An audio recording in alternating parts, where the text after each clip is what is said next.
বাংলাদেশের ছাত্র জনতা এবং উপস্থিত আমার প্রিয় ভাই আসসালামু আলাইকুম ওয়া রাহমাতুল্লাহ। আমাদের অভিজ্ঞতা নাই এবং আমাদের ভারতীয় আসসালামু আলাইকুম ওয়া রাহমাতুল্লাহ। ছাত্র সংসদের নির্বাচনে এদেশের ছাত্র এবারের 26-এর নির্বাচন হবে বাংলাদেশের গণমানুষের কাছে তাদের ভোটের অধিকার ফিরিয়ে দেওয়ার নির্বাচন। এবারের নির্বাচন হবে সংস্কারের নির্বাচন।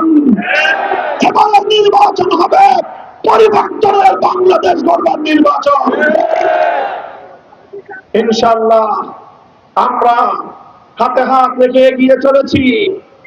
বাংলাদেশের এক অভূতপূর্ব গণজাগরণ সৃষ্টি হয়েছে। টেকনাফ থেকে তেঁতুলিয়া আমরা দেখছি মানুষ যারা 17 বছর ভোট দিতে পারে নাই, তারা 11 দলীয় প্রার্থীদের ব্যালটে সিল মারার জন্য হাত পাকিয়ে বসে আছে।